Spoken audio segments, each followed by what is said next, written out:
las señales en tus manos que podrían revelar que eres especial. ¿Alguna vez has sentido que hay algo diferente en ti que no sabes cómo nombrar?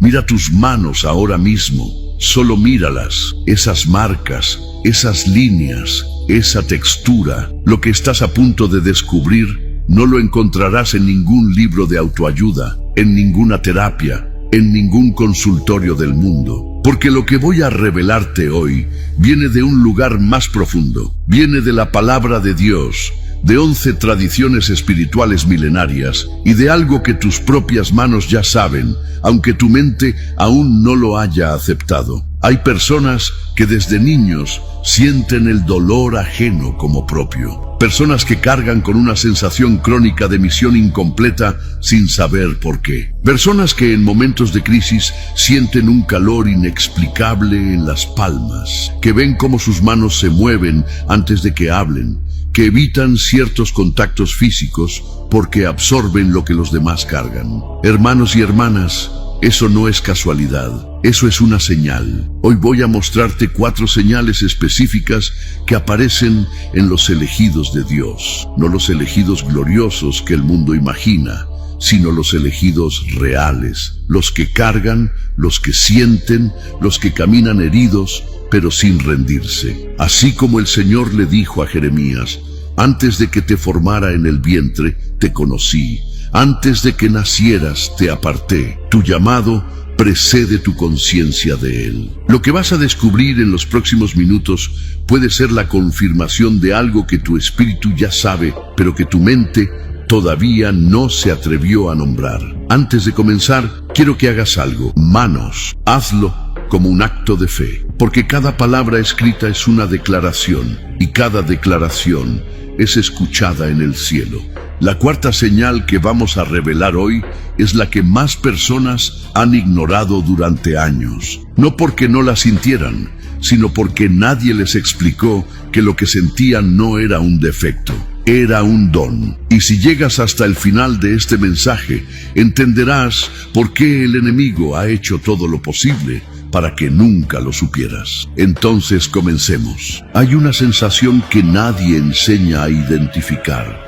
No es tristeza exactamente, no es ansiedad, no es depresión, aunque a veces se le parece. Es una incomodidad que aparece en los momentos más inesperados, cuando todo está aparentemente bien, cuando tienes trabajo, familia, salud, y aún así algo en tu interior dice: esto no es todo, hay algo más, algo no encaja. Piensa en tu propia vida. ¿Cuántas veces has sentido ese peso sin nombre? ¿Cuántas noches has mirado el techo preguntándote para qué estás aquí realmente? Quiero que sepas algo. Lo que sientes no es una falla, es un indicador. Dios no pone ese tipo de inquietud en almas vacías. La pone en almas que tienen un propósito que aún no fue activado. La pone en corazones que fueron diseñados para algo específico y que aún no encontraron el nombre de ese algo. En el libro de Jeremías, antes de que el profeta supiera quién era, antes de que tuviera un ministerio o un mensaje, Dios ya le había dicho: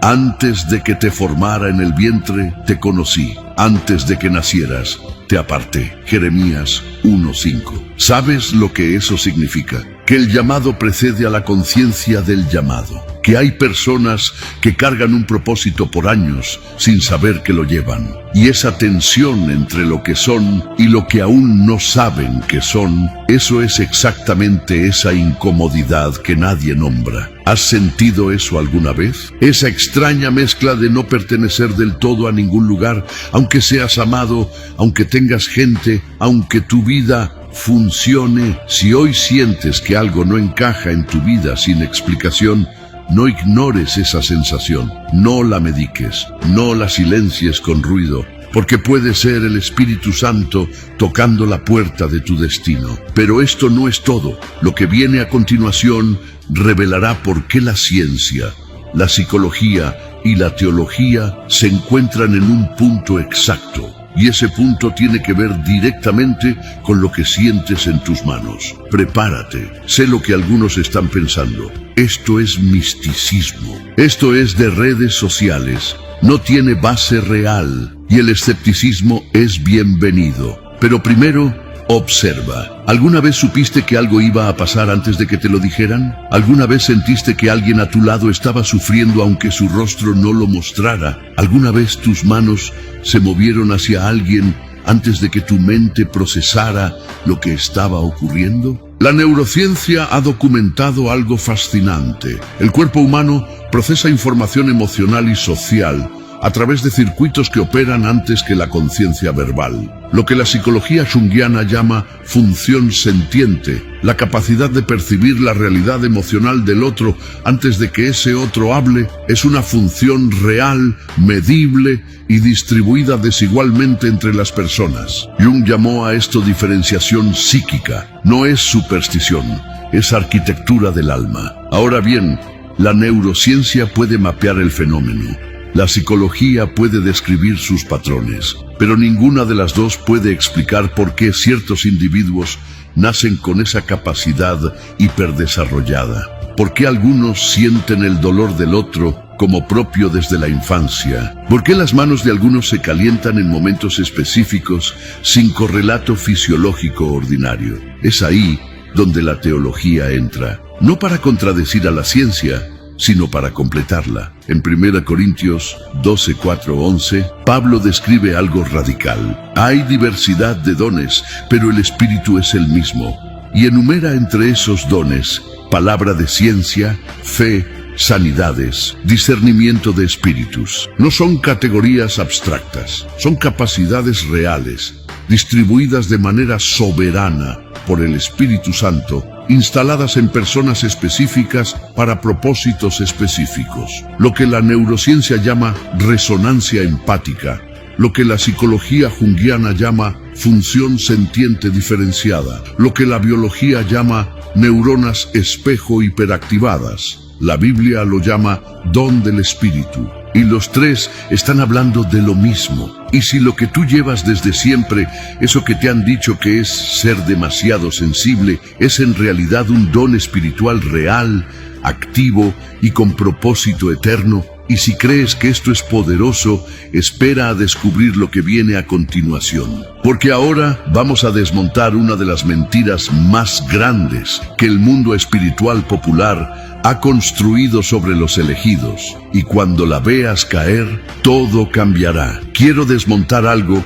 que el mundo espiritual popular ha construido de forma equivocada. La imagen del elegido que muchos tienen es alguien que brilla, alguien que tiene revelaciones constantes, que vive en éxtasis, que todo le sale bien porque está ungido. Esa imagen no viene de la Biblia, viene del entretenimiento espiritual. El elegido real no brilla, el elegido real carga. Moisés pasó 40 años en el desierto antes de ver la zarza ardiente, y cuando la vio, no dijo, por fin, sabía que era especial. Dijo, ¿quién soy yo para ir al faraón?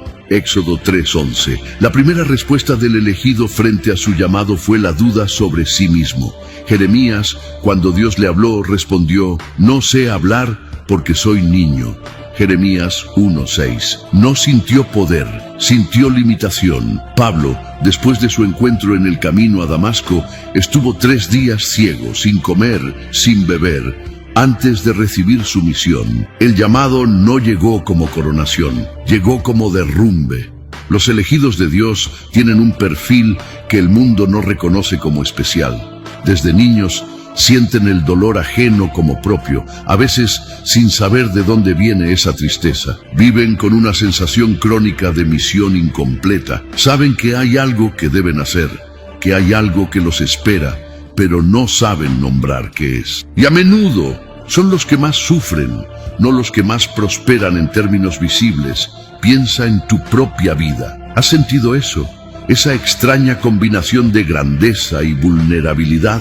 Ese saber que fuiste hecho para algo más, combinado con la sensación de que eres insuficiente para alcanzarlo. Fui hecho para más. Es una declaración, es un acto de fe, y el cielo la escucha. Pero si crees que esto ya es revelador, lo que viene a continuación te mostrará por qué el llamado no llega como todos imaginan, y por qué el momento más oscuro de tu vida puede haber sido exactamente la activación de tu propósito. Quédate porque esto lo cambia todo. Aquí viene algo que muy pocos enseñan y que cambia todo cuando lo entiendes. El llamado divino no llega como iluminación, llega como crisis. No llega como una mañana perfecta en la que de repente todo tiene sentido. Llega en la noche más oscura, llega en la ruptura, llega en la pérdida, llega en el momento en que todo lo que creías sólido se derrumba y te quedas de pie entre los escombros preguntándote qué queda. David no fue ungido rey mientras reinaba victorioso. Fue ungido siendo el menor, el que nadie consideraba. Y su proceso hacia el trono estuvo lleno de persecución, de traición, de años en cuevas escondiéndose de Saúl. José no recibió su propósito en comodidad, lo recibió en el pozo, en la prisión, en el silencio de Dios que parecía ausencia pero era preparación. Y Jesús mismo, el elegido por excelencia, no activó su ministerio en paz. Lo activó después del desierto, después de 40 días de hambre, soledad y tentación. El propósito no se revela en los momentos de paz, se revela en los momentos de quiebre. Hermanos, si estás pasando por una crisis ahora mismo, una ruptura, una pérdida, una etapa de vacío que no entiendes, quiero que consideres algo. Puede ser que no estés siendo destruido, puede ser que estés siendo activado. El Salmo 34:18 dice: cercano está el Señor a los quebrantados de corazón y salva a los contritos de espíritu. Dios no se aleja en el quiebre, se acerca, porque el quiebre es el terreno donde el propósito germina. Has pasado por un quiebre que no entendiste en ese momento, pero que hoy, mirando atrás, puedes ver que te cambió para siempre. Puede ser la respuesta que necesitan escuchar hoy. Y si crees que esto es poderoso, espera a descubrir lo que viene a continuación. Antes de hablar de las 4 señales, necesitas entender por qué las manos son el primer órgano espiritual de la historia humana, en 11 tradiciones distintas. Lo que estás a punto de escuchar te va a sorprender. Antes de que existieran los templos, antes de que existieran los textos sagrados, antes de cualquier ritual codificado, el ser humano ya usaba las manos para sanar. Las pinturas rupestres más antiguas no muestran deidades, muestran manos impresas en roca como señal de presencia, de poder, de conexión con algo más grande. Desde las ceremonias chamánicas de los pueblos originarios de América hasta los ritos de imposición de manos del chamanismo siberiano, desde las prácticas de la Ayurveda en India hasta los rituales de sanación del antiguo Egipto, en 11 tradiciones distintas, en culturas que nunca se conocieron entre sí, las manos son el primario de transferencia espiritual. ¿Por qué 11 tradiciones distintas, sin contacto entre sí, llegaron a la misma conclusión? Eso no es coincidencia cultural, es evidencia de algo inscrito en la condición humana. Y luego está el Evangelio. Jesús sanó con las manos, y tomando la mano de la niña le dijo: Talita cumi, y la niña se levantó. Marcos 5:41. Cuando Jesús quería sanar, extendía la mano. Cuando bendecía a los niños, los tomaba en brazos y ponía las manos sobre ellos. Marcos 10:16. La imposición de manos no era un símbolo decorativo, era la forma en que el poder de Dios se transfería de manera tangible. Pablo instruía a Timoteo: no descuides el don que hay en ti, que te fue dado mediante profecía con la imposición de las manos. 1 Timoteo 4:14. El don espiritual estaba vinculado a las manos, porque son el punto de contacto entre el mundo interior y el mundo exterior. Son el instrumento a través del cual lo invisible se hace visible. Son el puente entre lo que sientes y lo que produces. Tu cuerpo ya lo sabe, tus manos ya lo saben.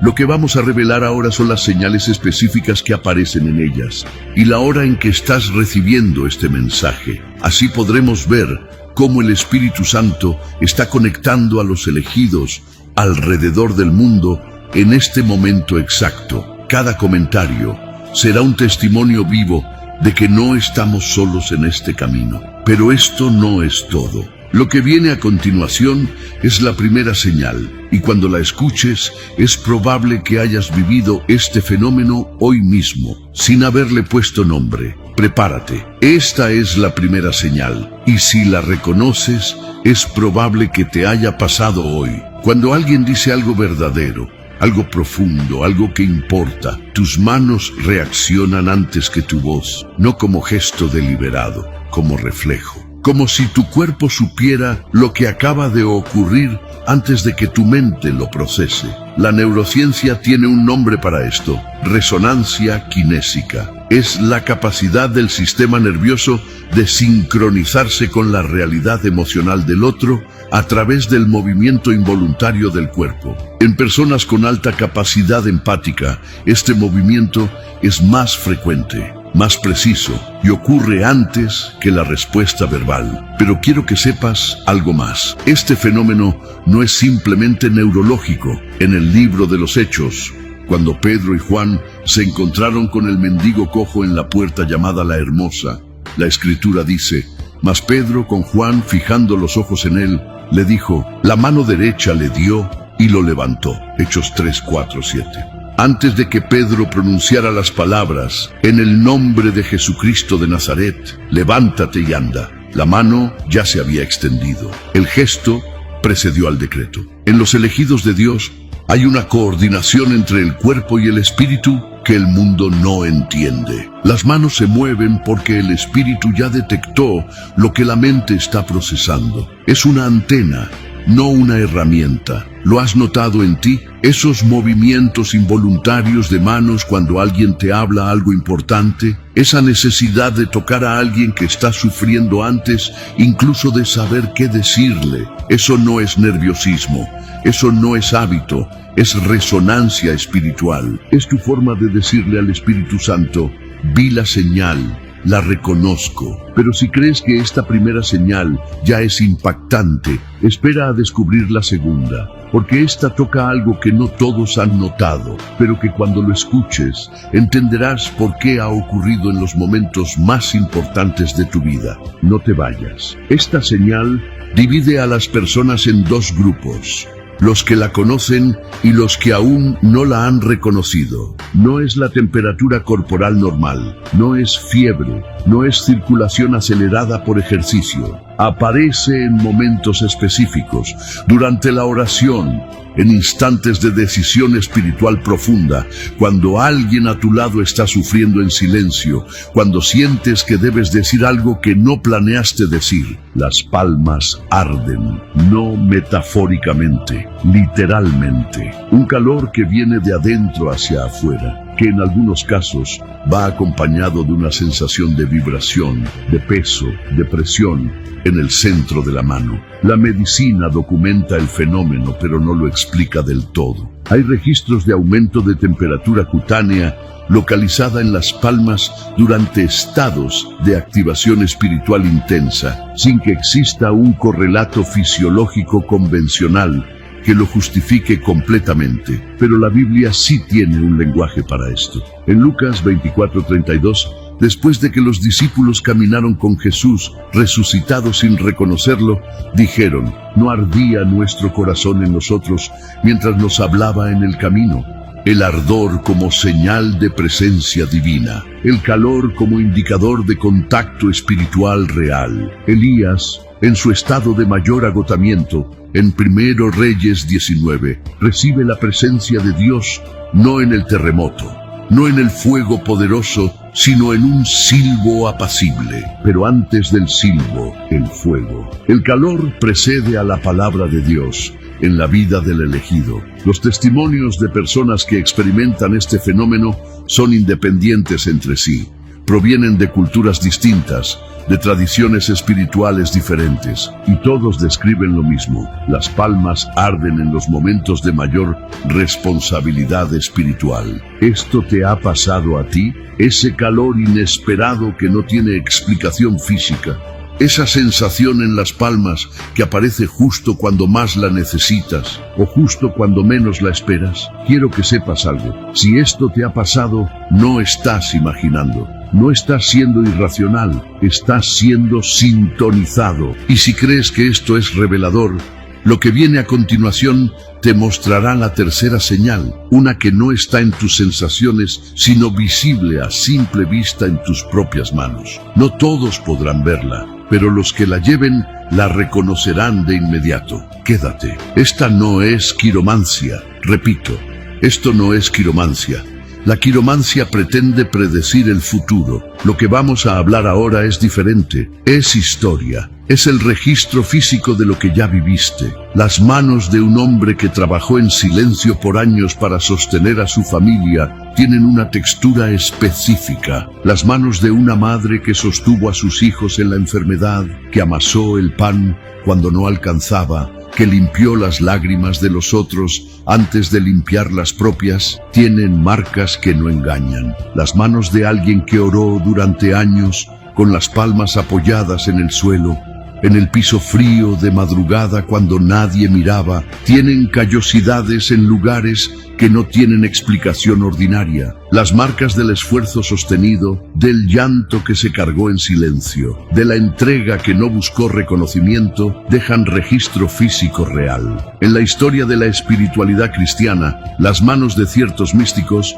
fueron descritas por sus contemporáneos como distintas. Francisco de Asís, Teresa de Ávila, sus contemporáneos escribieron sobre sus manos con una insistencia que no era casual, porque en sus manos había historia visible.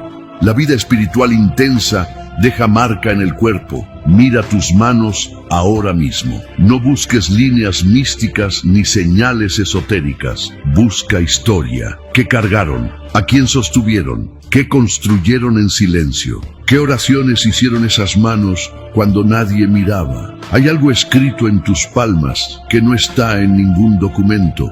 Es el testimonio de lo que viviste, y Dios lo lee. Grabada te tengo en las palmas de las manos. Isaías 49:6. Si Dios escribe nuestros nombres en sus manos, ¿qué está escrito en las tuyas? Ese peso que ves en sus ojos, esa incomodidad que percibes en ellos, puede ser que este mensaje sea exactamente la respuesta que están necesitando sin saberlo. Ahora que entiendes las tres primeras señales, es momento de revelar la cuarta, la más importante, la más ignorada y la que más personas llevan sin saber que es un don y no un defecto. Esta es la señal que el enemigo más ha intentado silenciar. No te vayas. Esta es la señal más importante y es la que más incomoda.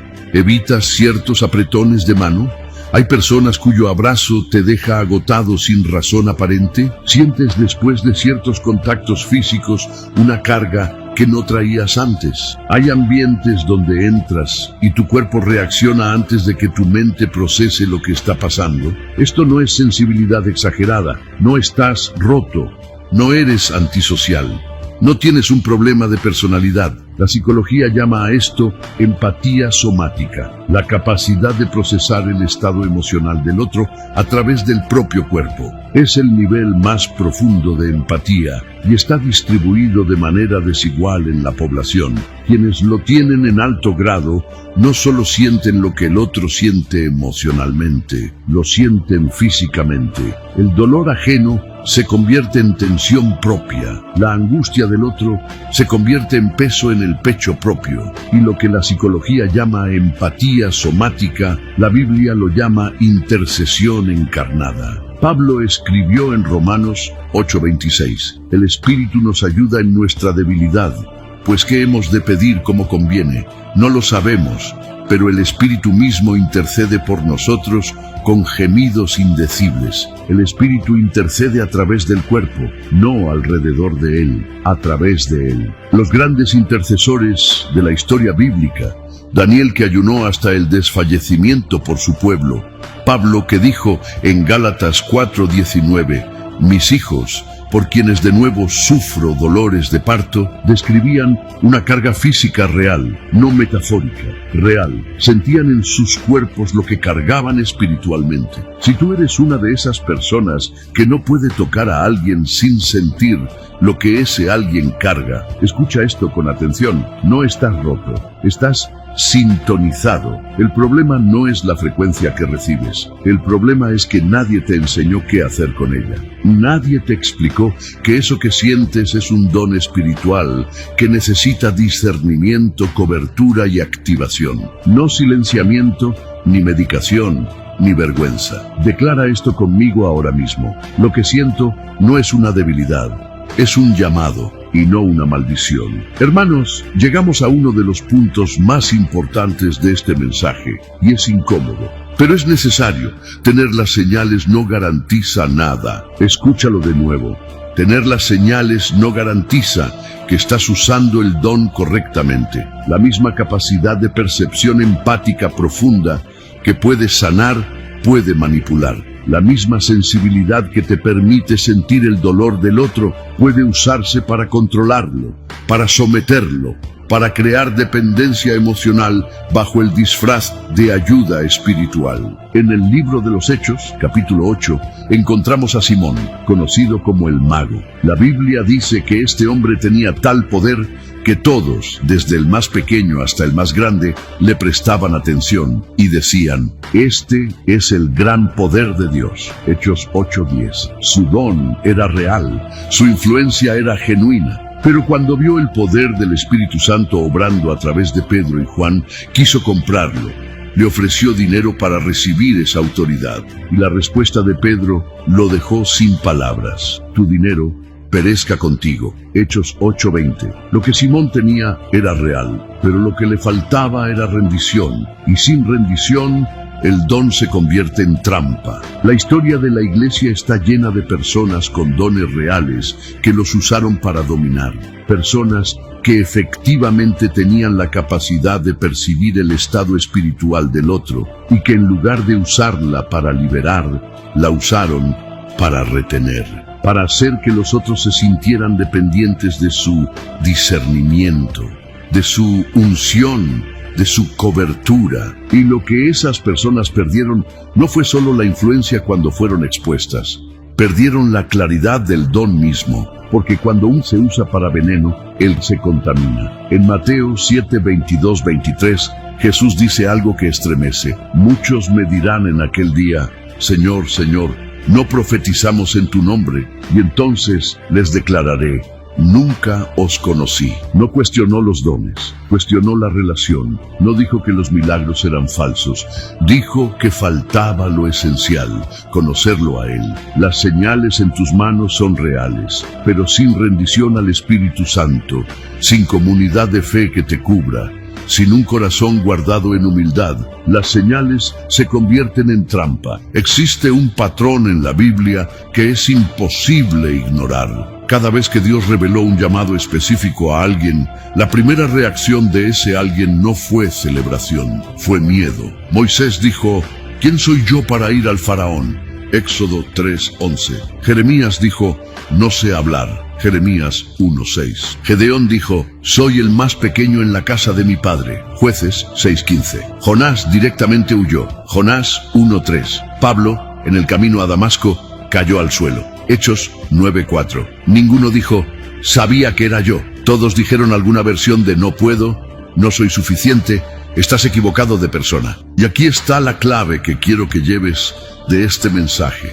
Si lo que escuchaste hoy te incomoda más de lo que te emociona, esa es exactamente la señal más importante. La emoción puede ser ego disfrazado de fe. La incomodidad profunda cuando viene acompañada de reconocimiento, cuando tu corazón sabe que lo que oyó es verdad, aunque tu mente quiera descartarlo. Esa incomodidad es la firma del Espíritu Santo. Dios no llama a los preparados, prepara a los llamados. No busca a los suficientes, los hace suficientes en el proceso. ¿Sientes esa incomodidad ahora mismo? Ese peso que reconoces aunque no quieras reconocerlo. Entonces no huyas, porque lo que viene a continuación es la pregunta que nadie se atreve a hacerse en voz alta. Y es la pregunta que más puede cambiar tu vida desde este momento. Quédate. Y si todo esto es real y yo lo he estado ignorando,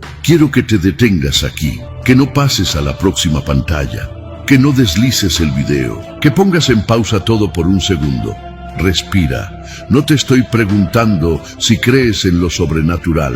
No te estoy pidiendo que aceptes una doctrina o un sistema teológico. Te estoy haciendo una pregunta mucho más simple y mucho más honesta. ¿Qué han vivido tus manos? ¿Qué cargas sostuvieron en silencio? ¿A quién levantaron cuando ellos mismos estaban cayendo? ¿Cuántas oraciones elevaron cuando nadie miraba? ¿Cuántas veces se extendieron para ayudar y quedaron vacías sin que nadie lo notara? No se trata de creer en lo sobrenatural, se trata de honrar lo que tus manos ya vivieron. Hay algo en ti que sabe, no tu mente, tu espíritu. Tu espíritu sabe que hay algo más, sabe que no estás aquí por accidente, sabe que esa incomodidad crónica que has cargado años no es una falla, es una brújula. Y hoy, en este momento, el Espíritu Santo te está diciendo lo mismo que le dijo a Gedeón cuando estaba escondido trillando trigo para que los enemigos no lo vieran. Oh valiente guerrero, Jueces 6:12, no te llamó lo que eras, te llamó lo que eres, aunque aún no lo hayas visto. Es el momento de dar el primer paso. Es hora de activar lo que Dios sembró hoy en tu corazón. Pon tus manos extendidas frente a ti ahora mismo, palmas hacia arriba, como si estuvieras entregando y recibiendo al mismo tiempo. Cierra los ojos, respira profundo y declara conmigo estas palabras. Señor, hoy reconozco las señales que pusiste en mis manos y en mi vida. Reconozco que lo que siento no es error, es propósito. Reconozco que el calor en mis palmas, la percepción que llevo desde niño, el peso que cargo sin nombre, son parte de un llamado que tú diseñaste antes de que yo naciera. Hoy dejo de ignorarlo. Hoy dejo de llamar sensibilidad exagerada a lo que tú diseñaste como don. Hoy entrego estas manos, con sus marcas, con su historia, con todo lo que cargaron, y te pido que actives en ellas lo que pusiste desde el principio. No prometo ser perfecto, prometo ser rendido. Y así como le dijiste a Gedeón, oh valiente guerrero, cuando él todavía no lo sabía, hoy yo recibo esa palabra sobre mi vida. Estas manos no son mías, son tuyas. Úsalas en el nombre de Jesús. Amén. Si declaraste esa oración, quiero leer ese comentario. Quiero responderlo, porque si llegaste hasta aquí, tus manos ya te dijeron algo. Ahora dímelo tú a mí.